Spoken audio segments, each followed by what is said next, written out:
everybody. So today I'm going to be reacting to a little girl, Zoey Klein, and her speech therapy session. This is from the show TLC Little Couple, and I'm just interested to see how that's going to go about.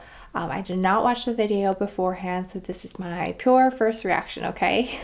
So if you are new here, my name is Heather, and I'm a speech therapist currently working in the school setting. So if you're interested to hear my thoughts, then just keep on watching. Let's do it. Today's my lucky day. I get to take Zoey to speech therapy. I think we have a new game today. My name is Anna Eifert, and I've been Oh my gosh! Wait, she's so small and cute! I think the height difference between the clinician and Zoey is such a huge, stark difference, which is really highlighting, but she is precious. Anna Eifert, and I've been Zoey's speech language pathologist for about 2 years now. Where's my room? Can you find it? Zoey had been exposed to... Okay, so she was asking, where's my room? And I think this is a really good question to ask because it's kind of gauging Zoey's memory. She said that she's been working with her for 2 years now. So by now they have a routine and she should know where the room is. And it's a good question to kind of sense her level of understanding for preposition use. Like she said right there, but she could have also said on the right, on the left, far down the hallway. So it's a good question opening to start the therapy session. And if you notice, they're still walking towards the therapy room, but the session has already started. It starts the moment that you pick up the child, not when you sit down for the session. To an Indian language prior to arriving in the United States. So you're going to see some delays. That would be expected. Can you say... Wait a minute.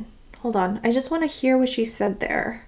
In the United States, to an Indian language prior to arriving in the United States. So you're going to see some delays. That would be expected.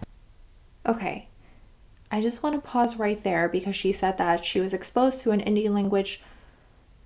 I'm curious as to what language specifically that is.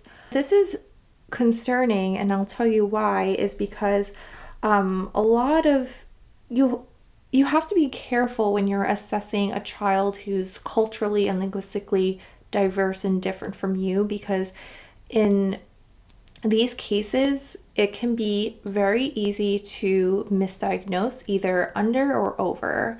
And so I'm just going to give you an example here. If you were to have a child who just immigrated to the States and they're sitting in your classroom and they're relatively quiet, they're having a hard time following teacher direction, it would be foolish to say that they are delayed. Rather, I would question, are they exposed to another language at home? And if so, it's important that they get assessed bilingually, because otherwise you're not getting a holistic view of this child and allowing them to show what they know. And so it's important that we make that distinction there between a language difference, meaning they're still learning the language, versus a language delay. Because if there was a language delay, that's another story. What that would look like is that they are delayed in both their home native language and in English, and that would make it a delay. But if they're completely age appropriate and there's no concerns in their native language, then you can't call that a language delay. That's a language difference, and that's you have to be very clear with that distinction.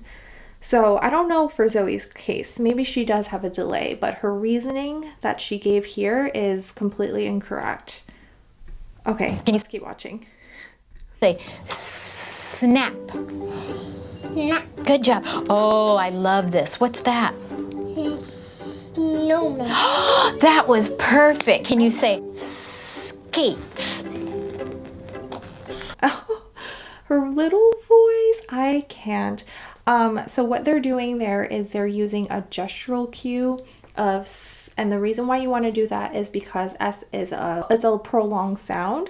And so for kids who have a hard time seeing that here, they need something external to kind of help self-prompt and self-cue them. So that's actually a strategy that I use with my own students. That's wonderful. Another thing you can do is just print out a picture of a snake, and then they can just, trace the snake. What's another way? I think those are the two main ones. But by prolonging that sound and then adding the ending, she's getting successful attempts there. Try that one more time. Skate. You did it! You get... Okay, that was interesting because if you notice, when kids are learning how to articulate all of these complex phonemes in the word level, they can, mix up the order. And this is just a part of the process in the therapy. So that kind of direct feedback that the clinician is giving was great. And I love that she's so encouraging and kind. And she's just keep making it a very fun, safe environment for her to thrive. So kudos to her for that. To cut out the pictures. All right. We'll start by working on some articulation tasks. And what that is helping Zoey to make certain sounds that she's lacking in her speech. Do you want to play milk and cookies? Oh, sure. Okay. Sure. So there's two things that I want to say here is one, I agree that articulation therapy, because it's such a repetitive, rote kind of drilling session, you do want to make it fun and engaging for the kid, and especially through play is how these children learn these concepts. So definitely agree there. The other thing that I'm curious of is whether that S sound is present in her language too. Again, this would be like helpful to know if it was Bengali or Hindi, whatever it was, but if the phoneme of S is present in both English and her native language, then yes, absolutely, it's appropriate that she's working on this S sound because this can carry over for both languages. But if it's not present in her native language, then that's an area that they'll have to go back and look at the shared phonemes. Otherwise, it's not functional for her developmentally at this time. Okay, here we go. Here's our game. Are you ready? Yes. Okay, we're gonna get out one of our cards first. Let's see, what did you get? Can you say, I see snap? I see snap. Ooh, let's try that one again. Two things that I really love here is that she gave immediate feedback for when the production was not right.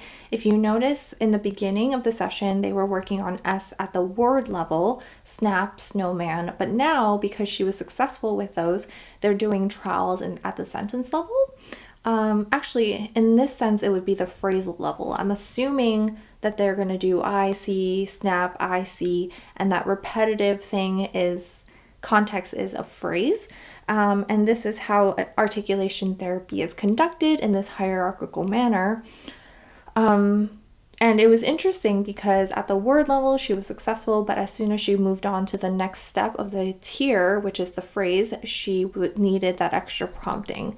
So this is often what we see in our therapy. And the goal of therapy is to constantly just elevate and get them to that next tier. And I see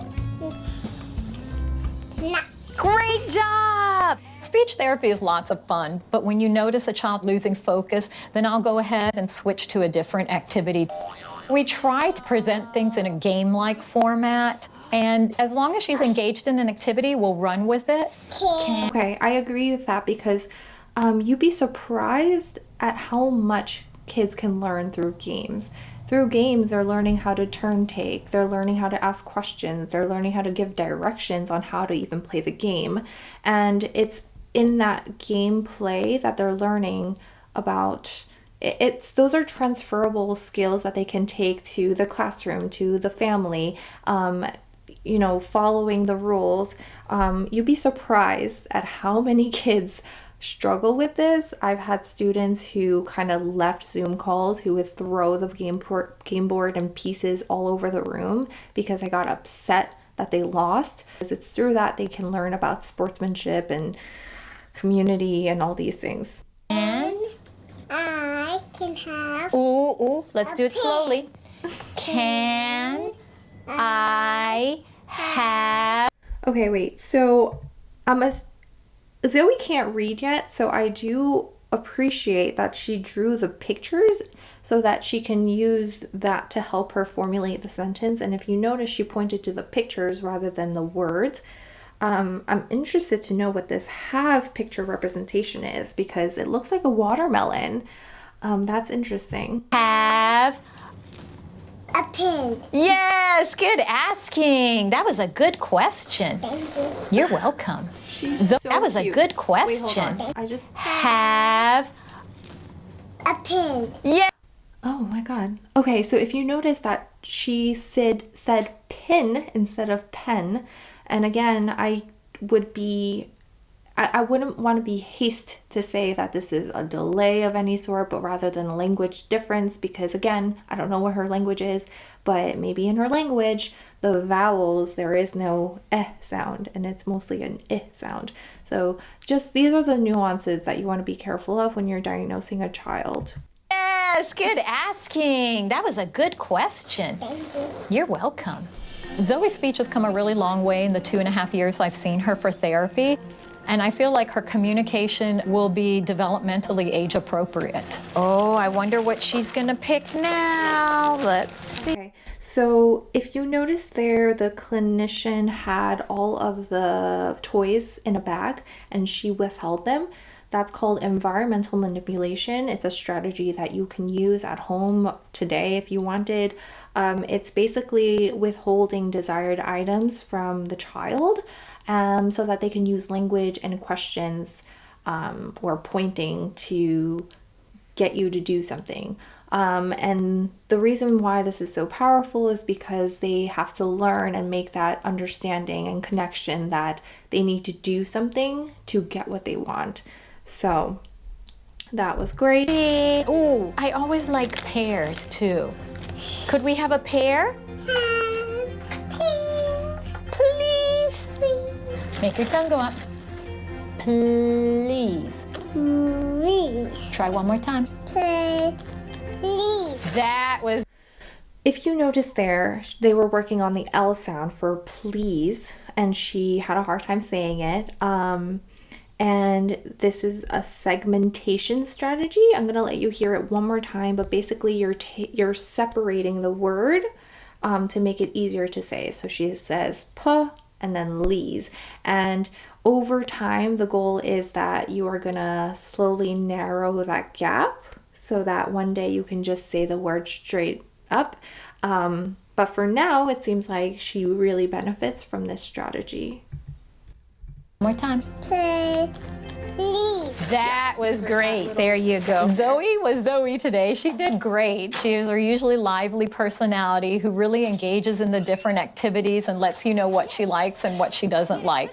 So it's always fun working with her. She's so cute. She is so cute. I really also liked how she used the cup appropriately in that pretend play.